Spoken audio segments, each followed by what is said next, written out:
大家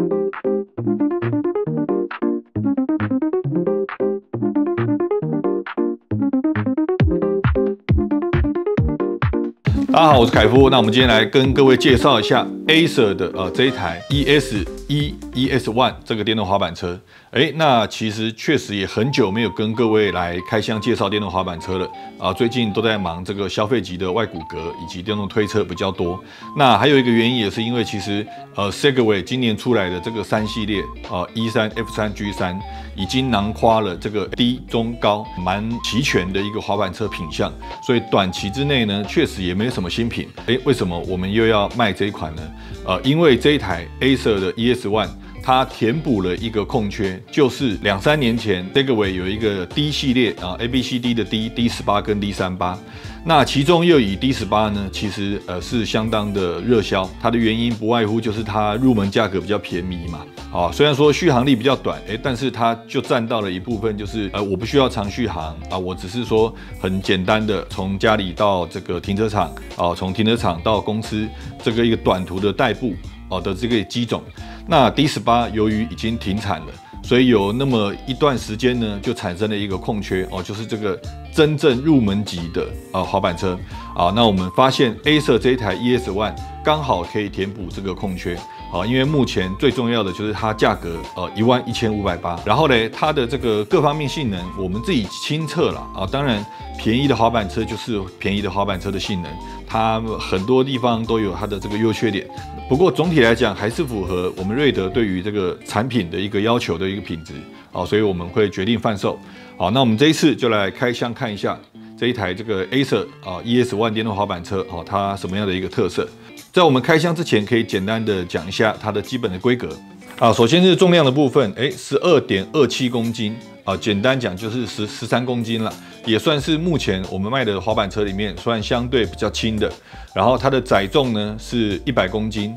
所以說載重基本上也沒問題然後250瓦的電機，最高時速是25這個也都還 OK。然後它的電池是36伏 5A， 就是180瓦時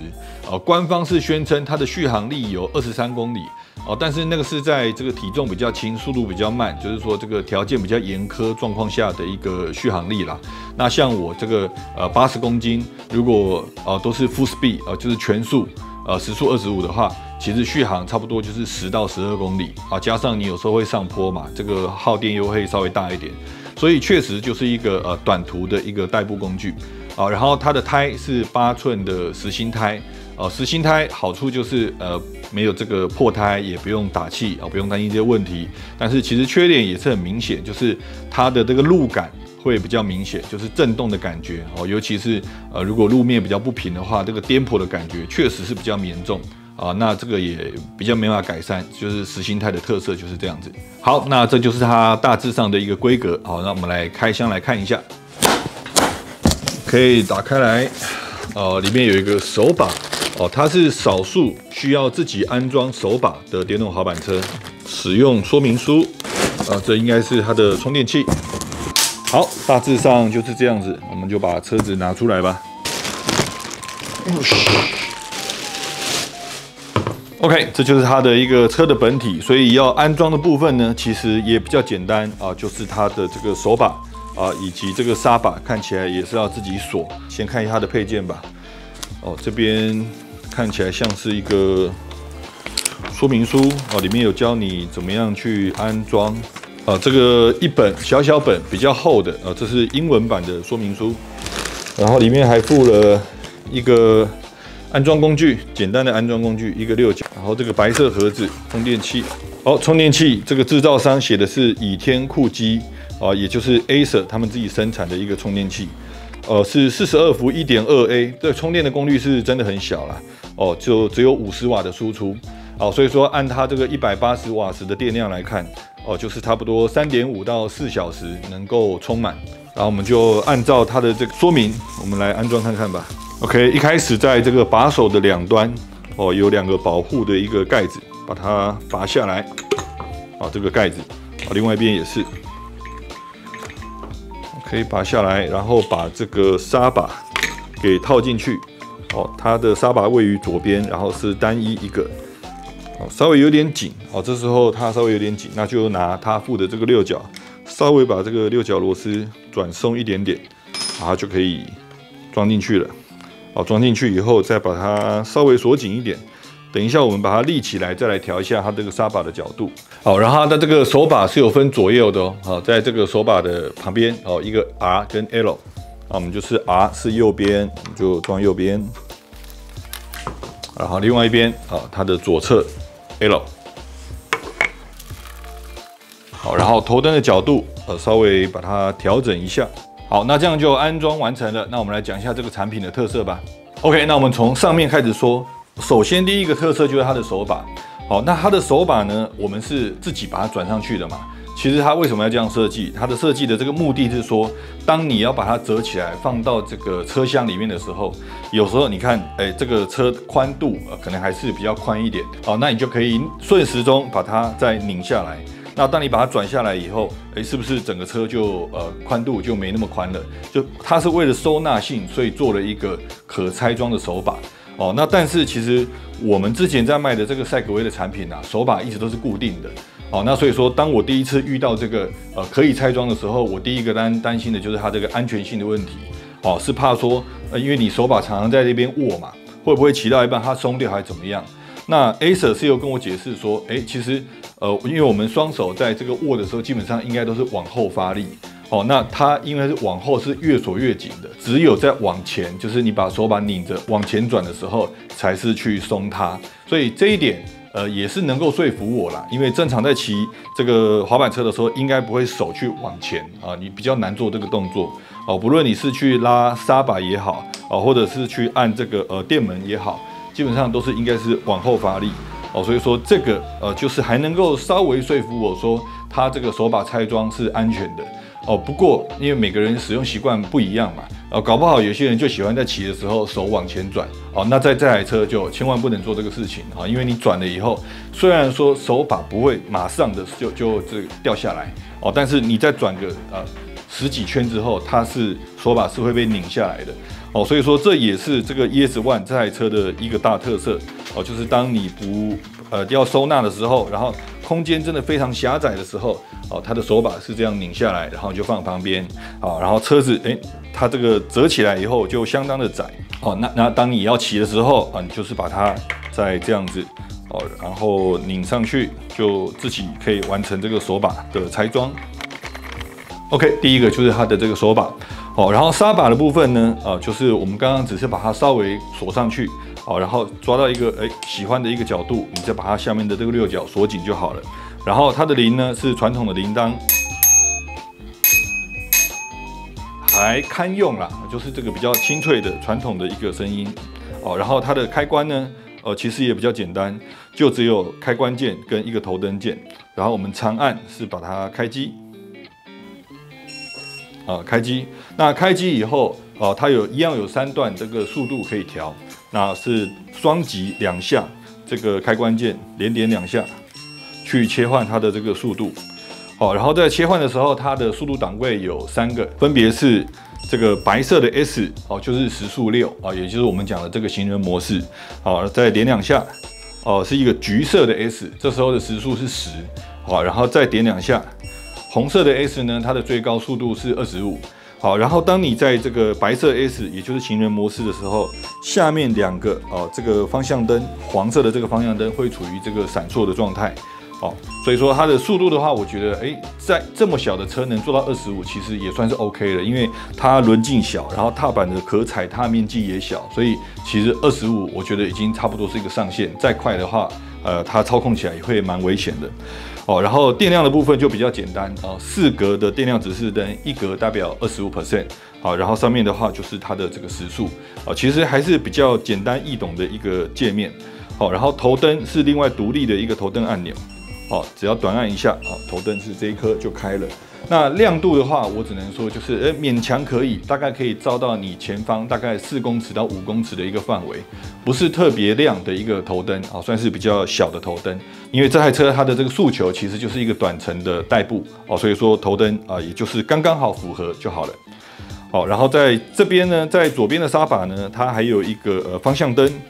但是這個方向燈其實我一開始就有點詬病啦，因為當你按了方向燈之後，你會發現其實它只有前面哦，就是在前輪前叉的兩側哦有這個方向燈的黃燈，它在後面其實是沒有的。哦，所以說這個方向燈只能讓前方的人知道，哎，你要轉向啊，後方的人基本上是看不到的。哦，所以說這個方向燈可以算是0.5個方向燈。好，然後還有一個它跟其他的滑板車比較不一樣的地方，就是它的充電口就是在它的儀表的下方，就在這邊，這是它的充電口。好，這是原廠的充電器，然後我們把它打開來。好，所以當你充電的時候呢，就是一邊插上這個是 DC 頭。插在它的這個充電口，好，然後另外一邊充電器可以有這個足夠的長度，可以讓它放在這個車子的踏板上面，哦，所以說這台車比較特別的地方就是它充電口在上面，然後充電器當你在充的時候，它會稍微這樣子有一點掛着，好，然後它的充電器是100到240的電壓所以基本上110、220都可以充，好，然後充完我们就把它拔掉，然後防水塞一定要把它給塞起來。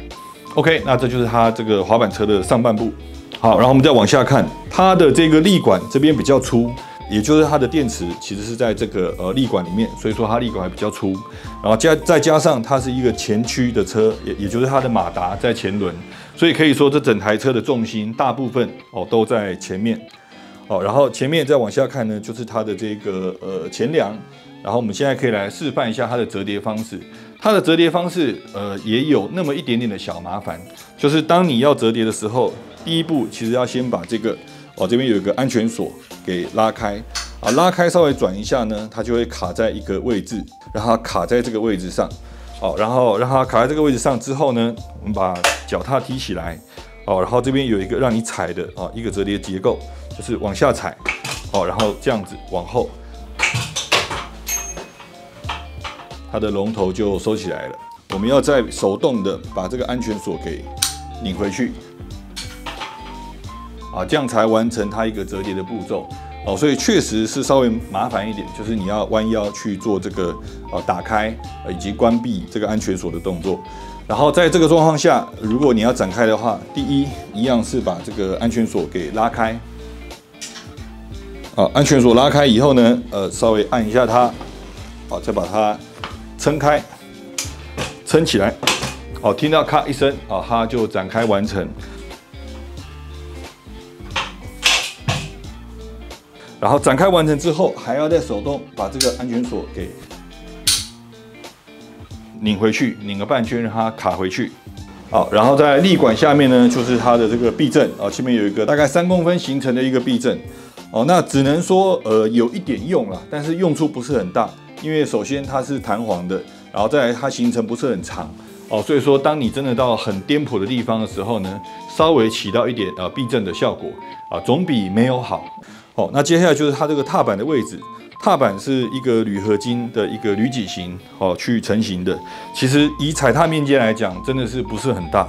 像我正常只是一個8號半算是比較小的腳，都沒有辦法去並排的去踩着，等於說是你左腳跟右腳分別都要外八，才有辦法比較穩的踩在這個踏板上然後它的後土廚呢是可以踩的也就是說它除了本身這個沙把的鼓剎之外，可以加上後腳腳跟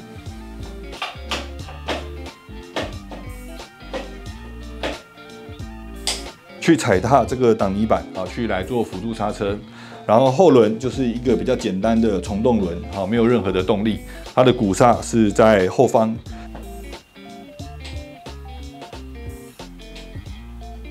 然後後面還有一個還不錯的尾燈還蠻亮的。以這台小車來說，這個尾燈算相對比較大